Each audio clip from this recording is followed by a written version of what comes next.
Hey kids, before we get started with today's video, I wanted to give a warm welcome to all my new subscribers. My sub count basically quintupled just in the past day or so, which is really cool, so thanks for that. Anyway, today I'm going to talk about the Bombardier Beetle. So here's what he looks like, right? Already you can tell he's kind of a prick. He just looks like an ant that one day decided to stick a sunflower seed on his back, thinking he's all creative, like, yeah, I'm original now, I'm my own insect, got the junk in the trunk for the ladies, no big deal. That's just the picture Wikipedia shows though. There are a bunch of other species of Bombardier, most of which look a little more unique, so I'll give him some credit. The cool thing about the Bombardier Beetle, though, has nothing to do with appearance. It's actually the fact that this creature has some pretty awesome weaponry up its sleeve. The Beetle is actually capable of shooting a foul-smelling chemical spray from its back end. And it doesn't even have to eat Chipotle beforehand, am I right, ladies? Anyway, the spray contains, among other things, a compound called 1,4-benzoquinone, which is quite irritating to vulnerable tissue, like eyes or mouths.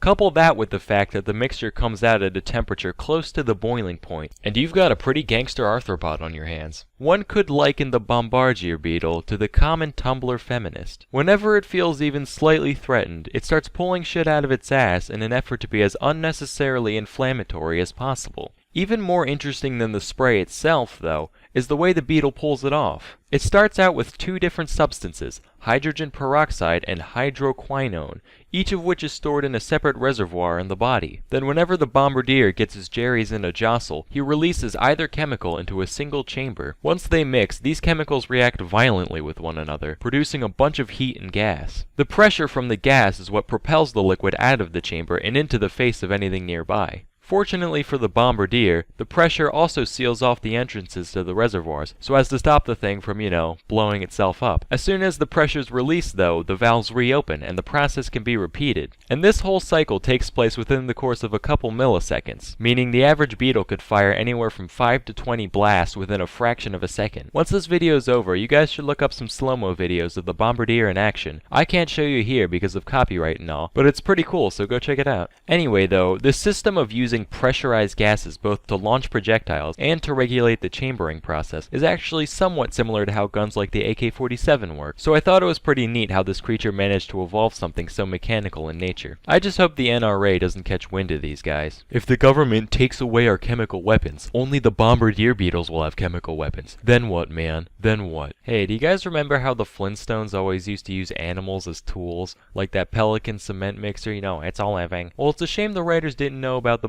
Bombardier Beetle, because it would fit right in with their primitive shenanigans. Wilma's walking home late at night, right? Hear someone sneaking up on her, hand on her shoulder, BAM! Prehistoric pepper spray. Then when he's down, she whips out the eel, BAM! Prehistoric taser. He thinks it's over, little does he know, she's got a cicada on a string around her neck. BAM! Prehistoric rape whistle. Police come, take him to jail, he serves his sentence, after a while he gets granted parole, things finally looking up for him, and that's when they stick the parrot on his shoulder. BAM! Prehistoric Megan's Law. Hey, so I'm kinda new around here, and so legally I'm obligated.